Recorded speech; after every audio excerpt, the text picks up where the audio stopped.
Bon du coup les boys, on se retrouve pour une nouvelle vidéo et aujourd'hui on va parler du knee cave au squat. Il y a un petit peu tout un consensus autour du knee cave parce que il y a des gens qui considèrent qu'il est pas bien, il y a des gens qui considèrent que c'est bien ou que c'est pas problématique. Donc du coup le but de cette vidéo ça va vraiment être d'y répondre. Déjà, qu'est-ce que le knee cave et d'où vient le knee cave? Il faut savoir qu'en gros le knee cave vient d'une demande de force des adducteurs qui vont du coup emmener la hanche en rotation interne et tout ça, ça va raccourcir l'adducteur magnus, donc le long adducteur en français, c'est les deux dénominations. Et comme c'est un muscle biarticulaire, en fait il va faire se lever les hanches et rentrer du coup les genoux en rotation interne, d'où ce qu'on appelle du coup le knee cave, c'est les genoux qui sont tirés vers l'intérieur. Le but du coup de ça, ça va être vraiment de raccourcir les muscles pour les remettre dans une position dans laquelle ils sont forts et donc dans lesquelles ils peuvent exercer de la force. Et c'est pour ça que quand on met lourd, et plus on va mettre lourd, en général plus le knee cave s'accentue. Donc voilà au niveau de ça. Ce qu'il faut savoir, c'est que souvent on dit qu'un muscle qui est étiré est plus fort. La vérité c'est que même s'il est capable de produire plus de force, plus un muscle va être dans une amplitude qui est grande de manière générale dans un mouvement, plus on va devoir exercer de force pour pouvoir bouger au même endroit. Donc ce que je veux dire par exemple, c'est que si vous êtes à ce stade-là du mouvement, ici vous allez devoir exercer beaucoup plus de force que ici sur votre squat pour pouvoir remonter. Et donc c'est pour ça que quand je dis qu'un muscle se décontracte, quand il se désétire,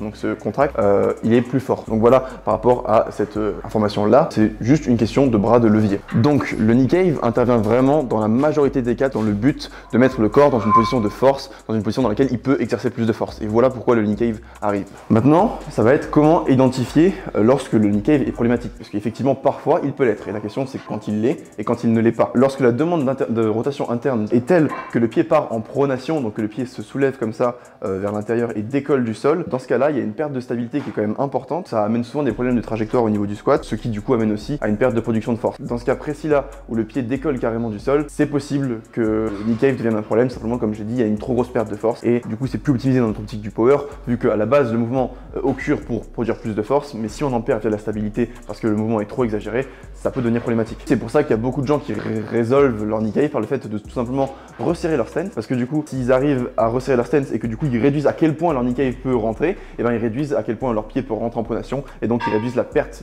de stabilité qu'ils peuvent avoir à cause du knee cave. Et donc c'est pour ça que souvent, les gens qui ont un problème de knee cave vont simplement rentrer un peu leurs jambes, et ça va aller beaucoup mieux, ça va leur faire perdre beaucoup moins de stabilité, et ils seront beaucoup mieux. Si l'athlète knee cave, que faire? C'est ça la question maintenant, parce que maintenant, on a identifié si on a un knee cave, si on a un bon knee cave, et si on a un mauvais knee cave, que faire dans ce cas-là?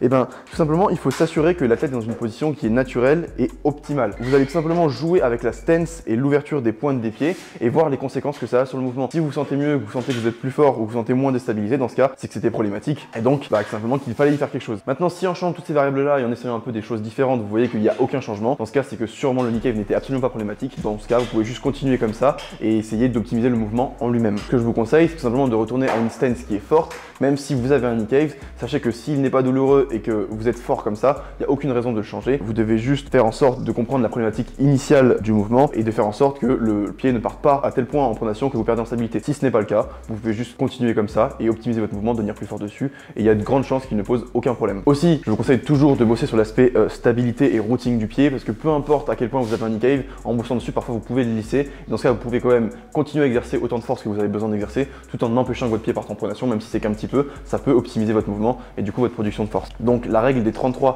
33, 33 sur le pied, comme on l'a toujours dit, 3 points de pression sur le pied, et vous répartisez du coup à chaque fois en un tiers votre poids de corps sur ces 3 points, la face latérale du pied, le gros de votre pied et le talon.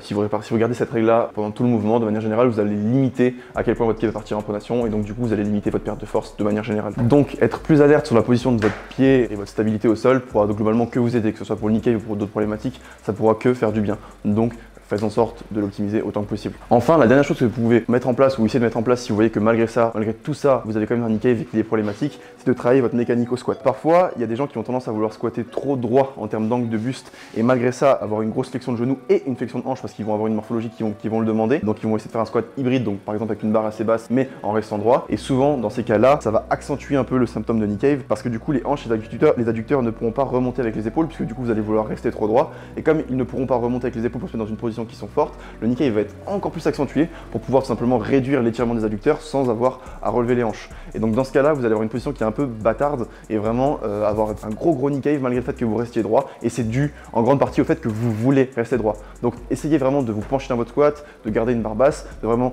pencher votre buste dans votre squat pousser les hanches vers l'arrière. Et globalement, si vous avez cette problématique là et que vous êtes dans ce cas de figure où vous restez trop droit, même si vous en rendez pas compte, essayez du coup de limiter à quel point vous resterez droit, et c'est possible que ça vous aide grandement par rapport à votre knee cave au squat, que ça soit une solution en soi, que vous n'ayez rien d'autre à faire, et que du coup simplement avec cette petite cue là, vous corrigez tout votre knee cave si vous considérez que c'est un problème et si vous avez identifié auparavant que c'est un problème. Du coup, pour finir, si le knee cave est douloureux, il s'agit de comprendre si la douleur vient du coup du knee cave ou si ça n'en est pas la cause, parce que c'est pas parce que vous avez mal au genou et que vous knee cavez du coup que le problème vient forcément du knee cave. Donc parfois des manques de stabilité, notamment au niveau des pieds, des genoux ou des hanches, ça peut causer des knee caves et des douleurs, alors qu'en fait il s'agit plus du coup de comprendre pourquoi vous avez ces manques de stabilité et d'identifier qu'est-ce qui fait que vous avez ces manques de stabilité plutôt que de corriger un knee cave pour corriger vos douleurs. Donc voilà, essayez de chercher un peu les problèmes dans les articulations qui sont adjacentes là où vous pouvez avoir vos douleurs. Donc typiquement, comme j'ai dit, si vous avez des douleurs au genou, au niveau des hanches ou au niveau des chevilles, vous pouvez corriger des problèmes là, des problématiques là, et souvent ça pourra corriger vos douleurs. Donc ça, évidemment, c'est une problématique qui est tout autre et qui est bien plus complexe. Si vraiment vous avez des douleurs qui sont récurrentes, n'hésitez pas à aller voir un professionnel de santé.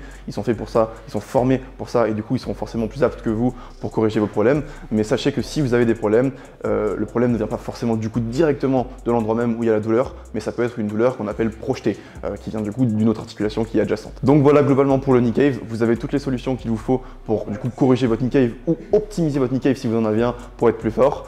Et maintenant il n'y a plus d'excuses par rapport à ça. Comme d'habitude, vous avez mon lien MyProtein dans la bio, le t-shirt c'est un Talker aussi, le lien c'est un Talker dans la bio, tout est dans la bio, n'hésitez pas à aller checker ça et donner de la force. Lâchez un petit like, un petit partage, un commentaire comme d'habitude, ça fait plaisir et ça fait grossir la chaîne, c'est le but, c'est pour ça que je sors autant de vidéos.